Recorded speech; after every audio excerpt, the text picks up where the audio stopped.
Hi friends, once again welcome back to T blog meet from Mavelikkara. എനിക്ക് movies ഭയങ്കര ഇഷ്ടമാണ്. ഒരുപാട് ഇഷ്ടപ്പെട്ട മൂവീസ് ഒക്കെ ഞാൻ കാണും. അതുകൊണ്ട് തന്നെ ഒരുപാട് നോട്ട് ചെയ്യുന്ന ഫിലിംസ് എന്ന് പറഞ്ഞാൽ മലയാള ഫിലിം ഇൻഡസ്ട്രി എന്നാണ്, നമ്മുടെ സ്വന്തം ഇൻഡസ്ട്രി. ഞാൻ പറഞ്ഞു വന്നതും വേറൊന്നുമല്ല, മലയാള ഫിലിം ഇൻഡസ്ട്രി അധികാരം ശ്രദ്ധിക്കാതെ പോയ ഈ അടുത്തിറങ്ങിയ ഒരു ഫിലിമുണ്ട്. ത്രില്ലർ കാറ്റഗറി പെടുത്താവുന്ന ഫിലിമാണ്. ഒരു പക്ഷേ ഒരു വമ്പൻ താരക നിരകളോ അല്ലെങ്കിൽ ഒന്നോ രണ്ടോ നിരയിൽ പെടുത്താവുന്ന ഒരു താരനിര ഉണ്ടായിരുന്നെങ്കിൽ വമ്പം വിജയം തന്നെ ഉറപ്പായിരുന്നു. ബിപിൻ കൃഷ്ണ രചനയും സംവിധാനവും നിർവഹിച്ച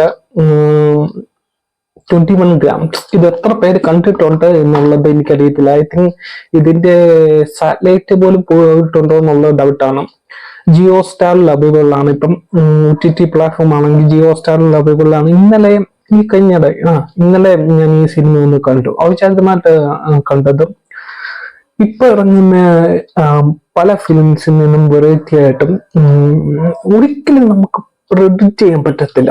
പ്രെഡിക്റ്റ് ചെയ്യാൻ പറ്റാത്ത നല്ല രീതിയിൽ തന്നെ എങ്ങനെ ഇതിന് 21 ഗ്രാംസ് എന്ന പേര് വന്നും, ആരാണ് ഒരു എന്താ പറയാ ക്രൈം നടത്തുന്നത് അല്ലെ കൊലപാതകി എന്നൊന്നും പറയുന്നില്ല. ഞാൻ കൂടുതൽ ഡീറ്റെയിലിങ് പറഞ്ഞ് അതിന്റെ രസം കളയുന്നില്ല.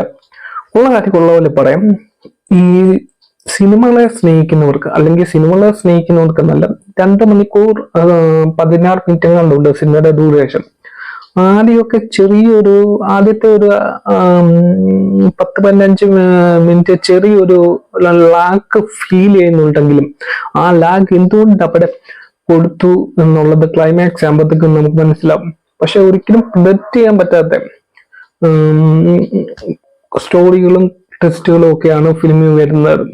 അപ്പം അത് മാത്രമല്ല, നമ്മുടെ സൊസൈറ്റിക്ക്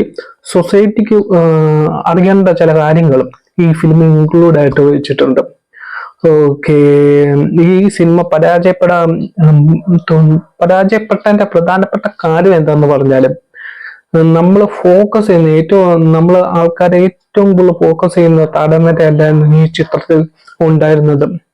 മേ ബി ഞാൻ കുറച്ചു മുന്നേ പറഞ്ഞതുപോലെ തന്നെ ഒരു ആൾക്കാരെല്ലാവരും അറിയുന്ന ഒരു 1ാം നിരയോ അല്ലെങ്കിൽ 2ാം നിരയിലുള്ള താരനിരയാണെങ്കിൽ ഒരു പക്ഷേ 2022 ഏറ്റവും വലിയ ഹിറ്റുകളിലൊന്നായിരിക്കും.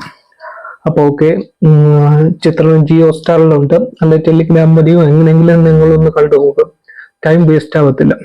അപ്പൊ okay, Varghese from T blog signing out.